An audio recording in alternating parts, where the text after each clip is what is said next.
Today we're going to be tying a Tungsten Flash Bang Midge. We're going to be using a Daiichi 1130 in a size 16. We're going to be using a 3/32 black nickel tungsten bead. On the original fly pattern, it was actually a quicksilver glass bead that I used. But we're going to go ahead and start here. UTC 170 in black. We're just going to create a small base layer right behind the bead. Next step, we're going to tie in our hollow micro tubing. We're going to use blood red on this particular fly. It can be tied in a lot of different colors. So we're just going to capture just the tip of that tubing right behind the bead. Next step, we're going to whip finish it. The reason I do that is so I can use the rotary function on my vise. And I start wrapping the tubing down the shank. I want to make sure that the wraps are touching, just so I can create a good base.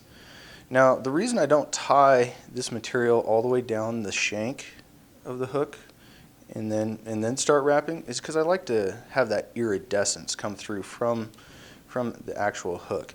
It gives it more of a lifelike quality. So when you're bringing that microtubing back up to the front here, you want to make sure that you got nice tight wraps. It creates a great ribbing on this fly.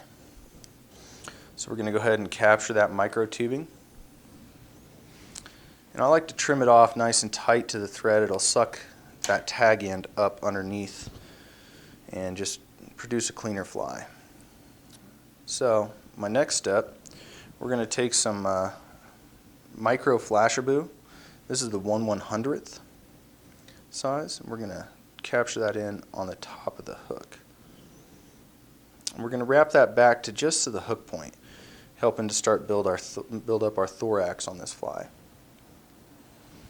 Our next step is we're going to take some black fluorofiber, about 10 fibers or so will do it, and we're going to double it in over the thread. Now, to manage these fibers, I lick them ahead of time, and that just kind of helps clump them together. It makes it easier to separate them the further into this fly you get.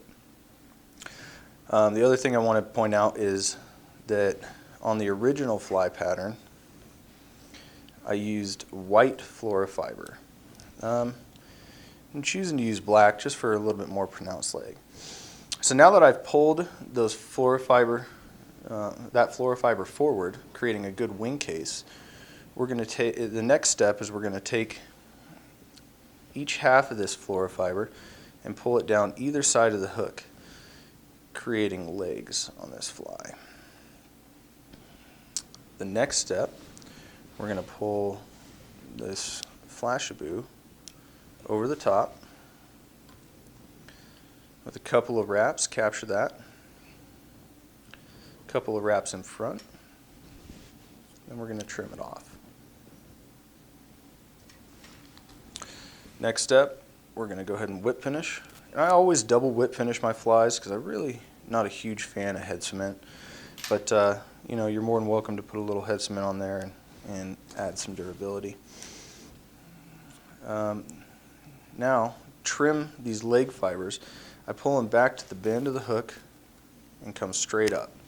That gives them a little bit more length, makes them a little bit more pronounced in the fly. The fish can see them a lot better.